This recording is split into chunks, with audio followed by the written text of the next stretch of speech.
Well, shalom semua jemaat terkasih, jemaat gereja generasi apostolik yang dianugerahi Tuhan dan kasih karunia-Nya. Apostle Indri mau bagikan kepada kalian, melanjutkan kesaksian yang luar biasa yang berbicara keras kepada saya, Wang Mingdao. Gembala terkenal dari China. Bukan terkenal karena top khotbahnya menarik, tapi karena hidupnya penuh aniaya selama 20 tahun karena Injil di REC. Nah, saya mau kalian belajar ya, bahwa kehidupan yang benar-benar yang dimodelkan oleh Tuhan.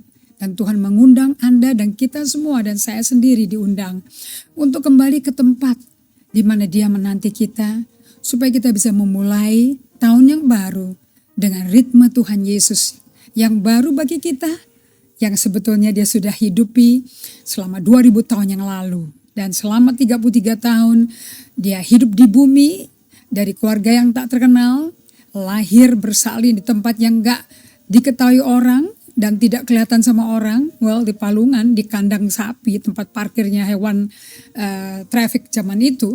Oke, semuanya gak terkenal semua kondisinya Yesus. Oke, nanti saya bagikan itu di episode berikutnya. So today, Jesus is inviting you back to return to the place where He's waiting for you. Nah, kenapa kok Yesus menanti kita? Well, semua firman Allah isinya undangan Tuhan bagi kita. Gak ada yang mulai dengan kita. Tidak pernah kekristenan dimulai oleh inisiatif manusia. 100% kekristenan dimulai oleh inisiatif Tuhan. Remember that. Okay? Nah, seringkali kita tuh lari duluan mendahului Tuhan. Selalu ngelewatin Tuhan. Bayangin, padahal kita melakukan pekerjaan untuk Tuhan, bagi Tuhan. Karena Tuhan, well anyway, tapi kita suka mendahului Tuhan.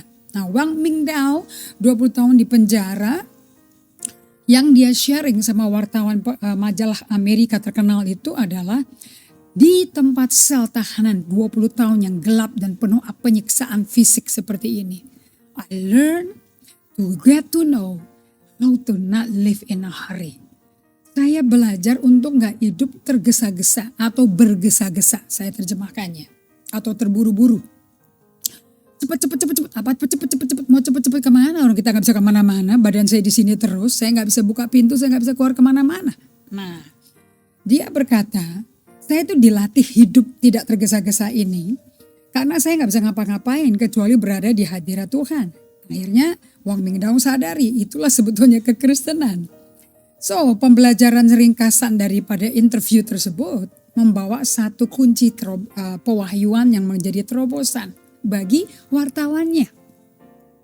One of the keys to the faith of the suffering church, salah satu kunci kemenangan dari gereja yang mengalami aniaya. Anda tahu, waktu saya pelayanan di China, memang saya mesti didiam-diam kayak pelan-pelan kayak gerilya gitu ya, nggak boleh ketahuan. Kalau sampai ketahuan paspor kita bisa ditahan. Anyway, saya akhirnya mengalami itu, ditahan, masuk diinterogasi di kantor polisi, dan akhirnya karena doa, di situ doa berkuasa loh, kerasa kita bisa keluar dan kita bisa pulang ke Indonesia lagi. Okay? One of the key daripada iman dari gereja menderita adalah God does things slowly. Allah melakukan segala-galanya dengan pelan-pelan. He works with the heart. Yang dia bekerjakan dulu adalah hati manusia. Perubahan apapun saudara-saudara, masalah apapun saudara-saudara, gak pernah mulai dari luar ke dalam. Selalu dari dalam keluar. Transformasi pun terjadi dari dalam keluar. 2021, saya kuatkan Anda, saya dorong Anda. Jangan lagi hidup dengan gaya kemauan kita sendiri. Caranya orang dunia sekular semuanya. Semakin cepat kalau kerjanya, ini orang pinter nih. Kerjanya cepat beres. Dengerin baik-baik. Cepat beres tidak berarti kualitas kerjanya bagus loh. Itu kita udah alami dan akibatnya hubungannya jadi gak baik karena kita marah-marah. Kamu jangan cepet-cepet. Akhirnya jangan cepet-cepet. Nah, kata tergesa-gesa itu bukan urusan kondisi fisik yang lari kiri, lari kanan. Tergesa-gesa adalah kondisi mental kita. Kejiwaan kita. Okay? Kenapa kok Tuhan bekerja dari hati dan kerjanya itu pelan? Ini Wang Mingdao alami ini. Sebab manusia itu dasarnya sukanya kerja, melakukan sesuatu. Kita punya penyakit yang namanya what's next disease. penyakit, abis ini apa lagi? Abis ini apa lagi? Ada lagi nggak? Ada lagi yang perlu dikerjain. Oke? That's not the way Jesus. Anda kalau baca 4 Injil, baca deh Injil yang paling pendek deh, yang padat isinya, dan isinya semua kayaknya tuh cepet semuanya, segera. Itu Markus. Manusia maunya banyak kerjaannya. Para rasulnya Yesus, abis ini ngapain lagi? Oh, kita mesti bikin ini. Yesus nggak gitu loh ritmenya. Dia tidak disetir oleh mesti membuat sesuatu dan melakukan yang sensasional, spektakuler. Nggak pernah. Yesus manusia yang Dallas Willard katakan, kalau saya bisa gambarkan satu kata, Yesus tuh kayak apa? Bukan dahsyat, bukan awesome, bukan powerful, no. Relax. Nah, di sel tahanan tersebut, si Wang Mengdao ini belajar untuk tidak terburu-buru. Kenapa? Karena dia baru sadar. Dia pikir di China mesti buru-buru, Injil mesti dibagikan cepet-cepet gitu loh. Dia baru sadar dalam kecepatan tersebut dia nggak pernah punya waktu bersekutu pribadi dengan Tuhan. Jadi dia kerja buat Tuhan tanpa bersekutu dengan Tuhan. Anda tahu banyak loh pekerjaan yang kita bisa lakukan buat Tuhan, bukan? Banyak dong, kan mesti menginjil, mesti bersaksi, betul apa tidak? Tapi berapa dari Anda tahu bahwa Tuhan tuh lebih pentingkan hubungan intim, kenalan dengan Anda, bergaul dengan Anda, jauh daripada kepadatan mesti bikin apa. Don't you know that?